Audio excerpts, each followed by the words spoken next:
You're saying the standard things that we all have heard. There was a point where I was saying these same things until I started doing the research. And this is why I keep saying this. And I know it's a little bit hard to believe when you're like, okay, but everybody says this.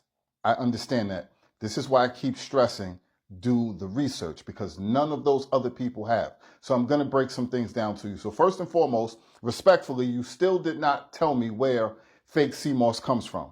A city, a state, a company, a country, pictures, video, still haven't provided that. So that says one thing. Now, here's another thing.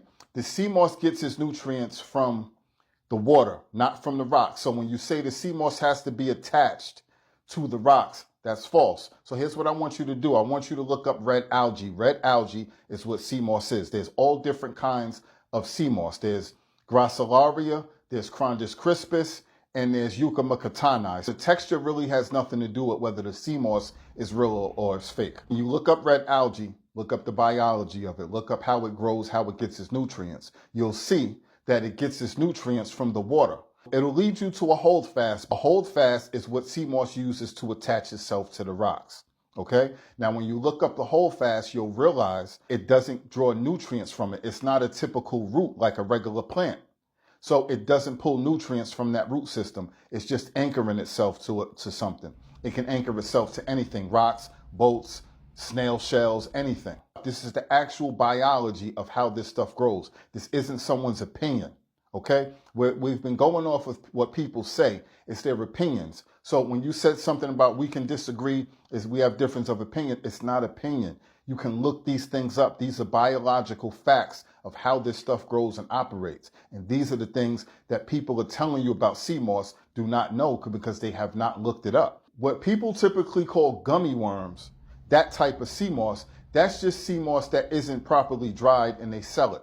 They also say that there's table salt added to it. There's no table salt added to it. It doesn't make sense. Sea moss naturally grows in the ocean, which is salt water. When it dehydrates, naturally salt is going to come out of it. You can't find a picture of it growing in a swimming pool or people adding salt to it. That just doesn't make sense. Now, depending on how the sea moss is processed, once it's dried out or if it's not dried out, if it's dried out a little bit, that determines how the sea moss looks. It determines how it smells. The average person who's giving you this information can't tell you the three main forms of sea moss that's on the market. The Yucca macatani, Gracilaria, Crondis crispus. They probably don't know the names of it. None of those people, I guarantee you, has ever told you what a holdfast is.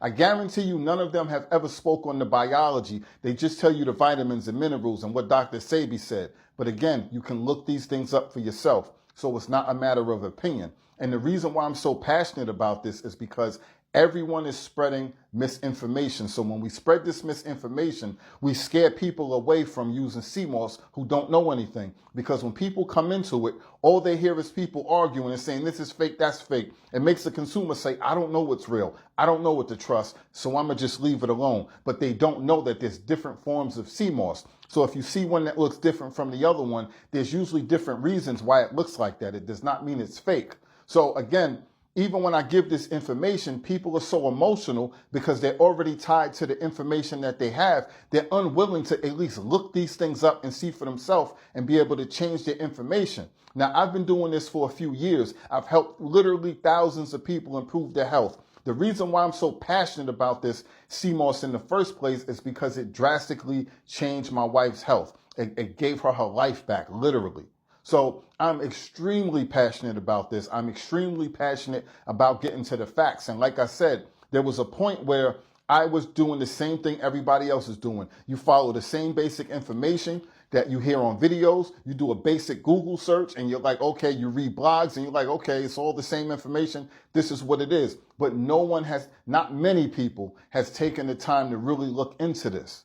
And this is why I keep saying, once you actually do the research and understand that the majority of that stuff we're saying about sea moss is wrong, then you have to go back and look at the people you got the information from and question, was they telling you lies on purpose or did they just never actually do research? Either way, they're spreading misinformation and they're not properly informed. So this is very, very important to break down. So you saying that you are educated about what you put in your body, respectfully, you need to update your information a little bit. And again, we always getting the same information.